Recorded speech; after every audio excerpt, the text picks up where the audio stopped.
Buenas tardes, jóvenes.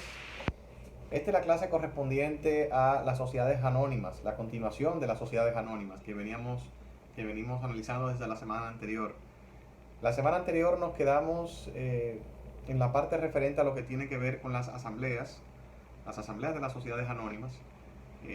Ahí abordamos todo lo que tiene que ver con la introducción al estudio de las sociedades anónimas, que son el capital, cómo funciona, cómo celebran sus asambleas, cuál es el quórum necesario para celebrar las mismas, así como también los mecanismos de convocatoria para estas asambleas, los plazos que deben mediar entre la celebración de la asamblea y la convocatoria a la misma, así como también los diversos tipos de asambleas. Hablamos de la asamblea constitutiva, de las asambleas especiales, de las asambleas ordinarias y las asambleas extraordinarias.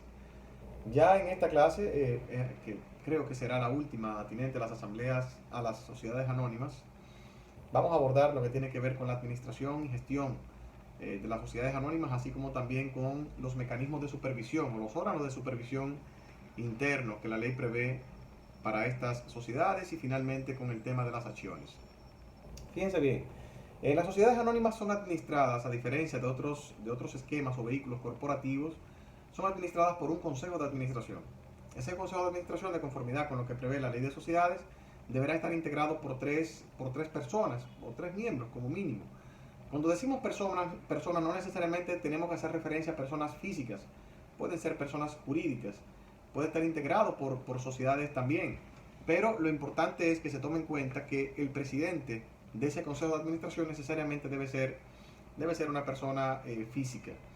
Las personas jurídicas, en caso de que se designe como miembro del consejo de administración, deberá designar un representante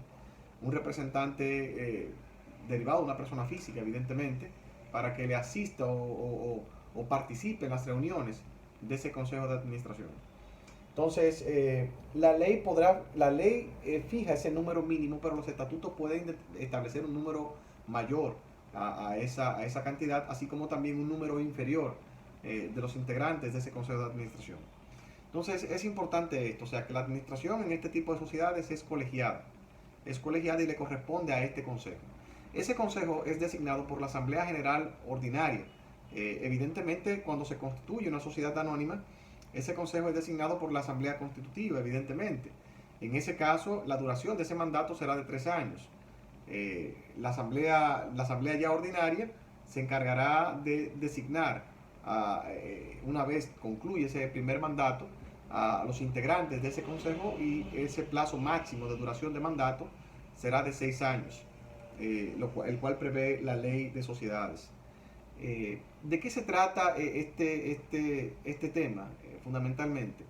Recuerden bien que habíamos dicho en la clase anterior que la Asamblea General de Socios, o la Asamblea de Socios, ¿verdad? No ordinaria, no, sino la Asamblea General de Accionistas, es el órgano supremo de esta sociedad. Porque recuerden bien que habíamos señalado que esta sociedad está configurada como si fuese un esquema de gobierno en un régimen parlamentario, donde la Asamblea General, la Asamblea de Socios, es el órgano supremo, y el Consejo de Administración es el órgano ejecutivo.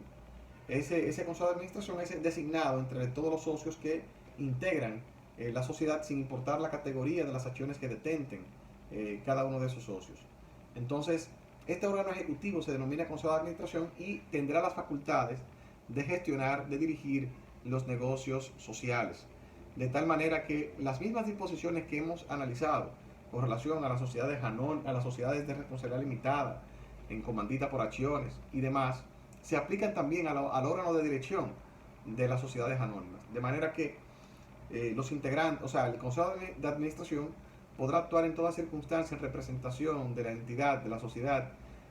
Las actuaciones de este consejo, y del presidente, mejor dicho, se reputarán válidas todas las negociaciones que realicen con terceros, aun cuando se desborden lo que es el objeto social. De tal manera que se aplica la misma fórmula que anteriormente hemos señalado al establecer o al señalar que en caso de que se quiera revocar alguna negociación realizada por el presidente del Consejo de Administración con un tercero, debe establecerse que el tercero tenía conocimiento de que esa actuación no era de la competencia de ese presidente del Consejo. Y el solo hecho de que se publiquen los estatutos no constituye una prueba para demostrar esa situación. De tal manera que aquí, al igual que en los demás esquemas societarios, los terceros tienen plenas garantías de que cuando negocien con el presidente del Consejo de Administración, están realizando una negociación válida, que es soportada y apoyada por los estatutos sociales. Como contrapartida a todo lo que hemos dicho, la ley de sociedades prevé las consecuencias en caso de que un presidente del Consejo de Administración actúe de espalda a los intereses sociales. Entonces, aquí, como hemos dicho anteriormente, ese órgano de gestión, que es el Consejo de Administración, tiene las más amplias potestades para actuar en representación de la sociedad.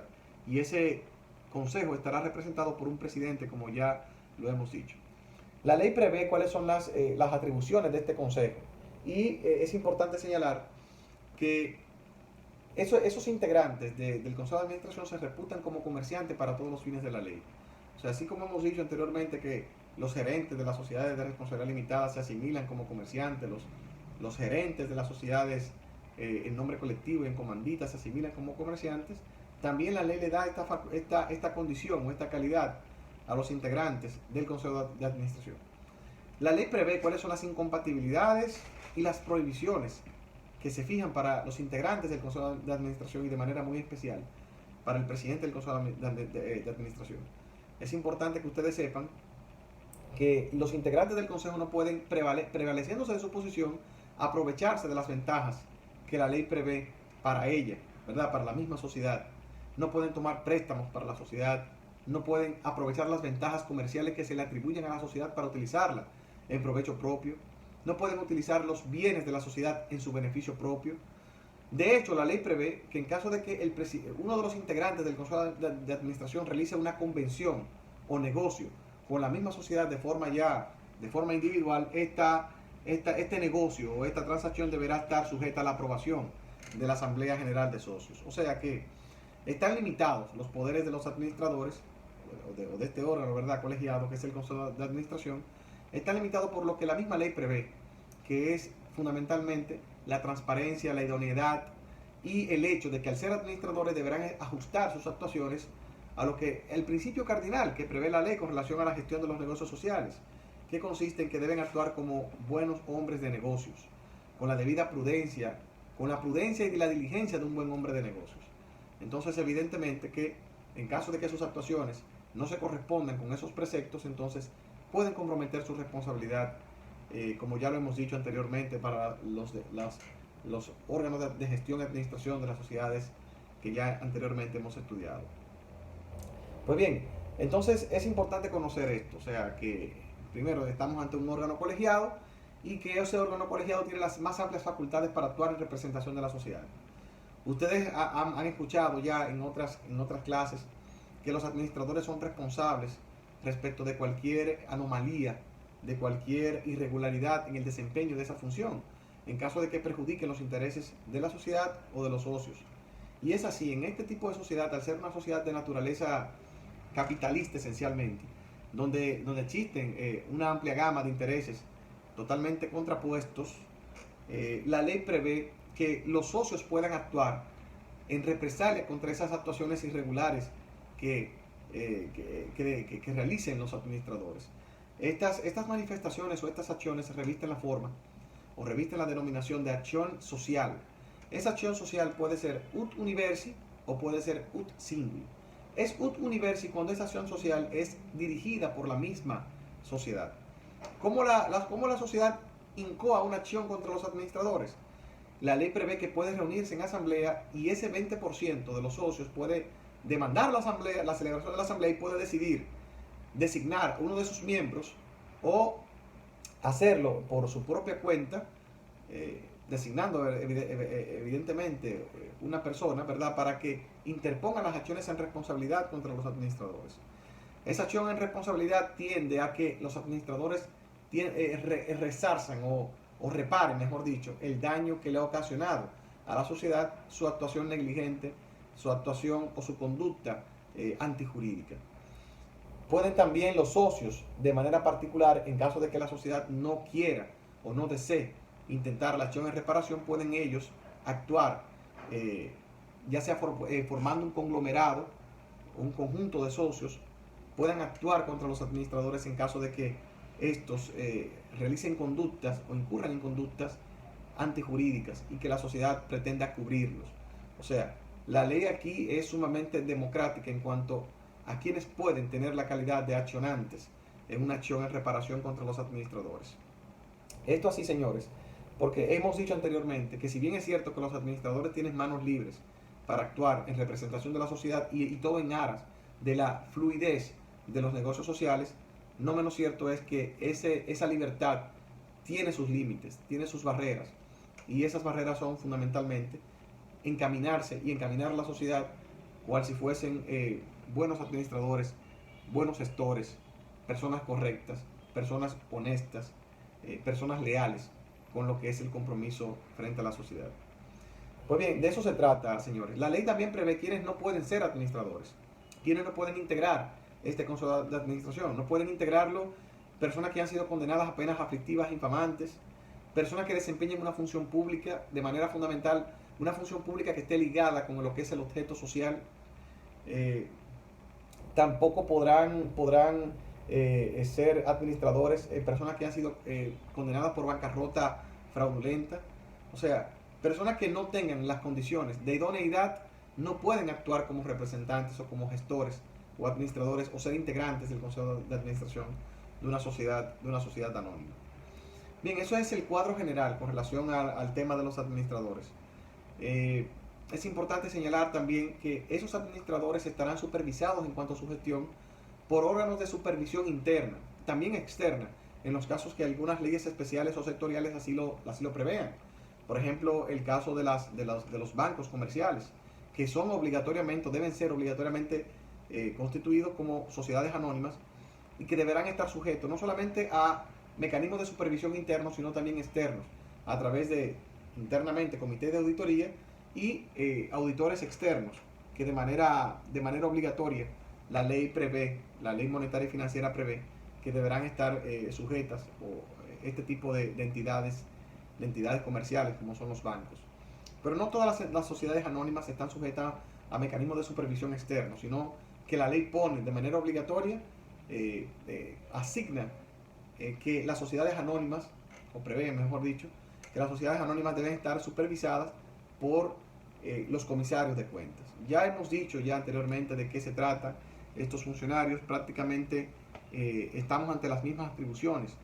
¿De qué se trata? ¿Qué son los comisarios de cuentas? Son personas, ¿verdad?, que en primer lugar deben de reunir determinadas condiciones o calidades de cualificación. Fundamentalmente deben ser administradores, contadores, economistas o profesionales de las áreas comerciales, que deben velar por el buen desempeño de la gestión social. No pueden involucrarse en la gestión social, sino simple y llanamente supervisar que esa gestión social esté acorde con los principios básicos de administración, de comercio, de contabilidad y ese tipo de cosas. De tal manera que antes de la entrada en vigencia de esta ley de sociedades, los comisarios eran prácticamente una figura decorativa al interno de una sociedad comercial. Ya en la actualidad, hoy día, es un órgano sumamente importante, es una función, es un papel sumamente vital para el sano desenvolvimiento de la gestión social. Y es que sirve de garantía para que los demás socios tengan claro de que los informes presentados por el Consejo de Administración y que sean aprobados por la Asamblea General Ordinaria estén en consonancia con los principios contables vigentes y que esa administración sea prístina, diáfana, y ello solamente puede ser constatado a través de los informes que emitan los comisarios de cuentas. De tal manera que, en caso de que los administradores incurran en faltas y esas faltas no sean detectadas por esos comisarios, también los comisarios correrán con la misma suerte que les corresponda asumir también a los administradores. Esto quiere decir que los comisarios, como su nombre lo indica, deberán velar por una buena supervisión en cuanto a la gestión de la entidad comercial. Ese mandato evidentemente debe ser remunerado, es remunerado porque implica una labor muy delicada en lo que tiene que ver con la vida de la sociedad anónima. Los comisarios no solamente están para velar sobre la buena administración, sino también para garantizar la existencia de un buen gobierno corporativo. Eso es lo que la ley prevé en cuanto a esto, y así como también para asegurar el equilibrio entre los distintos intereses que confluyen al interno de la sociedad, para garantizar la participación de todos los socios sin importar su categoría. porque al final de cuentas todos son socios de esa entidad. De tal manera que si la ley prevé que si los comisarios detectan alguna irregularidad o anomalía, deben ellos, y están en el deber, de convocar a una asamblea precisamente para hacer constar su posición con relación a la gestión de los negocios sociales. Esto quiere decir que los comisarios deben actuar de forma independiente, y ella es una razón, es la razón de manera fundamental por el hecho de que no son designados por el Consejo de Administración, o sea, son independientes totalmente de la gestión social, precisamente porque deben garantizar el equilibrio entre todos los intereses que confluyen al interno de la sociedad. Hemos dicho sus atribuciones, hemos dicho también las calidades que deben revestir esas personas que van a desempeñar esas funciones, pero también tenemos que señalar que los comisarios son designados por 2 periodos sociales, me parece 3 de máximo, de 2 años, la ley de sociedades prevé. Me pueden corregir en cuanto a eso, porque 2 o 3 años no me acuerdo bien, pero el asunto es que están llamados, o pueden ser designados por 2 periodos sociales consecutivos. Pero es una figura de vital importancia al interno de la sociedad. Tanto es así que en caso de que no realicen sus labores como debe de ser, entonces pueden ser sancionados conforme a los parámetros que la ley de sociedades prevé. Bien, finalmente, para hacerlo esto de manera más resumido, ¿verdad? Existe en este tipo de sociedad la posibilidad de que, al igual que en las demás, pueda aumentarse o pueda disminuirse el capital social. Los aumentos o disminución del capital social se producen a través de una asamblea general extraordinaria, la cual tiene la potestad para modificar los estatutos sociales. ¿Por qué? Porque un aumento o una disminución del capital implica una modificación estatutaria.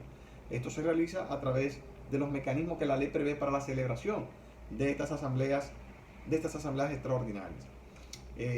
Las entidades comerciales tienen muchas veces la necesidad de incrementar su capital social por muchas razones.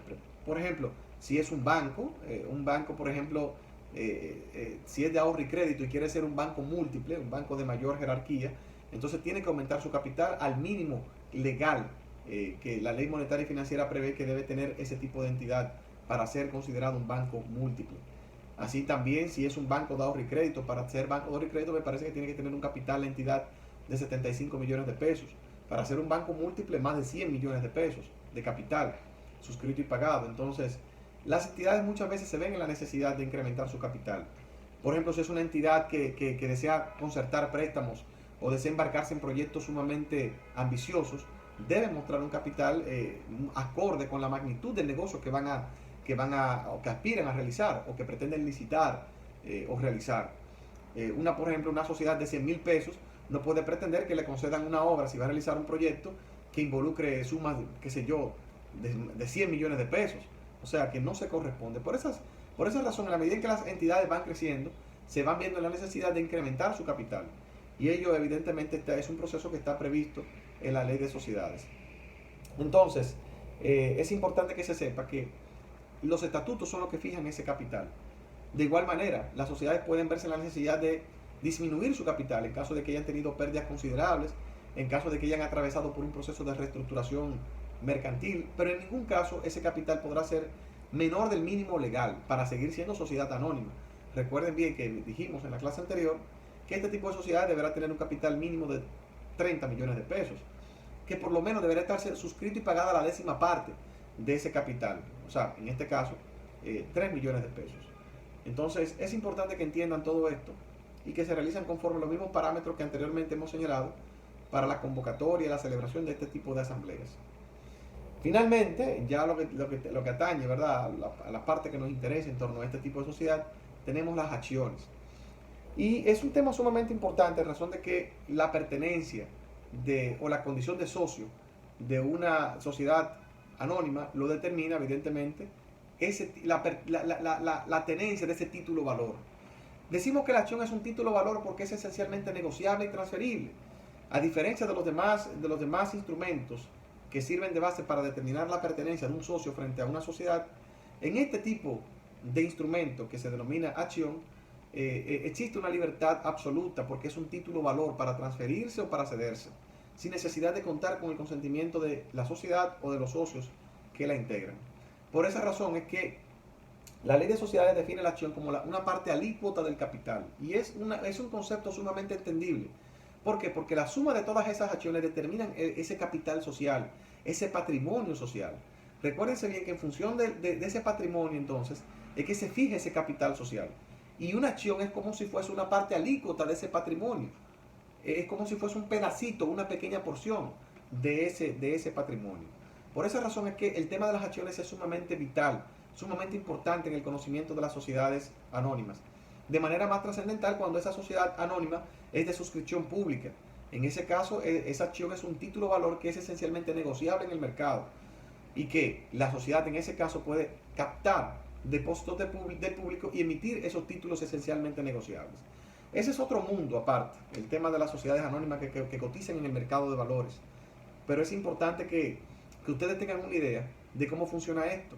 Cuando ustedes ven, por ejemplo, esos indicadores económicos, que se manejan en las bolsas de valores, y esos indicadores como Dow Jones, Nasdaq, entre otros, se verifica el valor de las acciones de las principales compañías que cotizan acciones a nivel global. Por ejemplo, las acciones de Amazon, las acciones de Microsoft, las acciones de Sears, entre otras grandes corporaciones, mercadean y cotizan y venden y ceden sus acciones, negocian con sus acciones a través de ese sistema de bolsa de valores, donde cualquier persona puede, sin el consentimiento de nadie, adquirir esos títulos en condiciones de libre mercado. Entonces, ese es otro mundo, el tema de las sociedades que cotizan en el mercado de valores. Nosotros tenemos un mercado incipiente de mercado de valores, ¿verdad? Porque tenemos una ley que ya regula ese sector. La ley, me parece, 1900, me parece, sobre el mercado de valores. Es importante que ustedes lo analicen, porque ya aquí tenemos empresas que están cotizando ya en este mercado de valores de la República Dominicana. Entonces, las acciones, evidentemente, como ya dijimos, son partes alícuotas del capital. No pueden ser emitidas por menos del mínimo legal. El mínimo legal, la ley dice que una acción como mínimo deberá valer $1. Es importante que eso lo tengan presente. Entonces, el valor de las acciones está determinado por el valor de la empresa.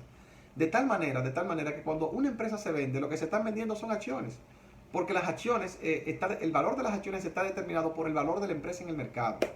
Y en ese sentido, su acción valdrá más o valdrá menos en función de la valoración social que tenga la empresa en el mercado per se.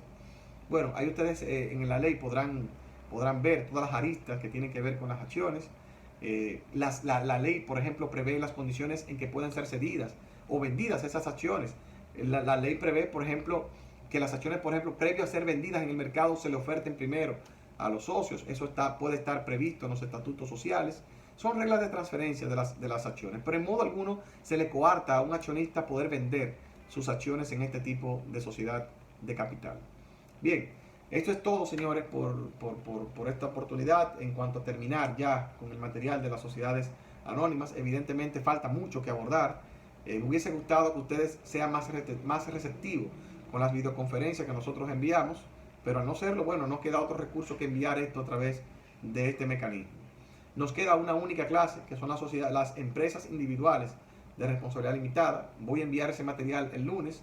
Ya para la próxima clase ya deben ustedes enviar o tener listo el tema ya del trabajo, ¿verdad? Del cuestionario correspondiente a este esquema corporativo, y vamos a enviar entonces oportunamente el último cuestionario referente a las empresas individuales de responsabilidad limitada. Así que nada, cualquier duda me pueden convocar a una reunión por videoconferencia. Yo aspiro, ¿verdad?, que si ustedes lo desean, ¿verdad?, podamos hacer una reunión previo al tercer parcial.